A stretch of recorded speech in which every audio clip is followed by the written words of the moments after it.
Welcome, everyone, to this episode of Agency Rainmaker TV. This is how we look at how do you make it rain. And so pleased to have a guest today, Colleen Gallagher. Colleen, welcome to the show. Thanks so much for having me. I'm excited to be on. Well, we're going to grill you here. We've got questions. One is, who do you serve? Tell us about your agency and who you serve. Yeah, so OnWrd and UpWrd primarily serves trade associations, and that comes from my co-founder and I. We grew up in the trade association world. That was where our careers started, where we spent a lot of time working in-house in communications and marketing for associations before we decided to come over to the dark side here and work in agency life and launched ONU to serve agencies. I really like it that you have a super niche there with associations and you can go deep and to help them. But tell me, what do you do for them? So one of the things that really helps is we understand how they work. And it always comes back to storytelling because all trade associations have some of the same challenges and some of the same opportunities. And they need to get their messages out to a lot of different audiences. So they need to know how to message that to reach the right audience in the right channel at the right time. And that's where we come in. One of our sweet spots is PR. So we will help leveraging research they do to get national coverage. We'll help them build relationships with trade reporters. If they're a big advocacy organization, we'll help them get in front of Capitol Hill pubs. We also help with member communications and helping them reach members or other audiences through social media. So really PR and that content marketing area, especially organic social and blog posts and white papers, that's our sweet spot.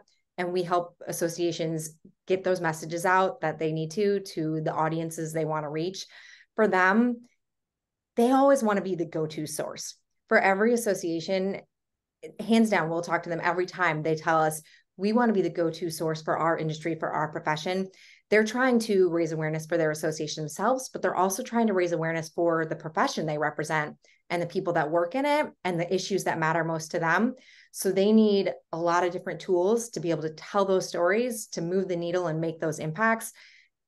And we really love to help them tell that story in a way that's really meaningful and makes a true impact. That's great. Do you have any other tips on how to be the go-to source?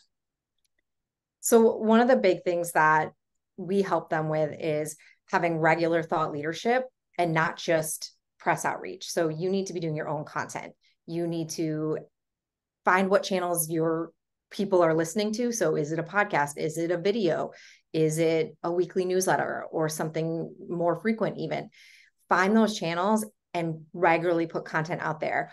A lot of associations we're seeing where people actually want to hear from the association leader too. So they don't want to just follow the association's LinkedIn page, for example. They want to follow the CEO or the executive director and see what they're saying. So we help them produce regular content so that when reporters do find out about them, or maybe an issue just comes up in the news that relates to them and people start finding them, it's not, who are these people? I can't find anything about them.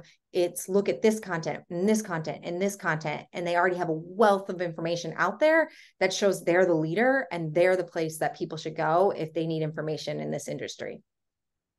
If I may, I'm going to put you on the spot with a question we didn't rehearse, but what are some of the issues for associations these days? What's their hot buttons?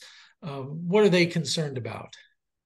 So there's two pieces. So internally with associations, there's always, and this isn't new, there's always politics at play, whether it's your board or your members and how you're communicating with them. So making sure that you are showing your members that ROI and that value and communicating with both the board level and members at large is really important and always going to be a hot button issue for associations.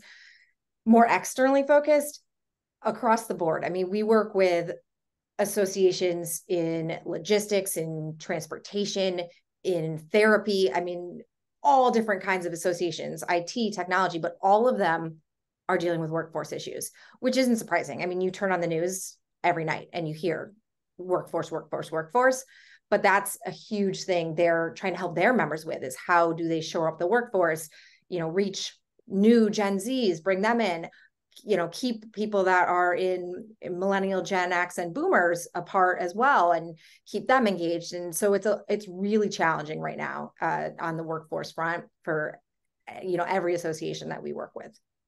I agree. The workforce is the hot button issue across the board. There was a survey by the conference board last year. They surveyed 1,600 C-level executives. The number one concern was how to attract and retain great employees so they can get their strategies done in this new hybrid world. So all the rules are changing and people need answers. So that's a very important insight. That makes so much sense that that's what they're saying. And with associations, it's double, because not only are they trying to have their own workforce and keep their own workers engaged and retain them, they're trying to help their members do that for their businesses. So they really have it twofold. Well, now let's talk about how you make it rain. What do you do for business development for your agency? I love this question. And it makes me laugh, because if you had told me years ago that I would love the selling side of an agency and think it's so much fun, I would have thought you were insane.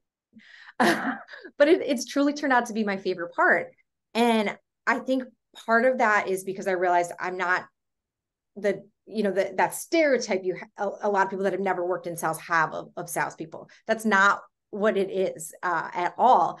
I'm selling something I truly believe in, and services that I know we excel at and that we're experts in. So that makes it a lot easier.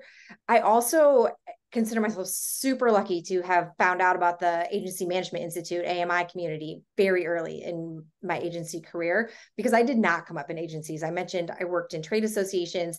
I worked at an agency for about a year and a half before launching OnWrd and UpWrd. So didn't have a ton of experience on that side, but I love kind of the way AMI teaches, because it's exactly how I've always done my work, and how we market at ONU is through content and through being helpful and being a resource and putting out as much information as we can. So that, just like I was talking about how our associations can be leaders for the industry and the go-to source, we're the go-to source for associations. And we try and put enough out so that when an association does need help, whether it's PR or marketing, they come to us. And it's really taken off in this past year, because we've gotten more strategic about how we approach that. And one of the really cool tools we have is a newsletter called the Association 100. And it's part of this larger 100 companies. We're almost like a franchise, I would say. So there's the Atlanta 100, the DC 100, but we have a vertical. We're the Association 100. And it goes out twice a month to about 30,000 association professionals across the country.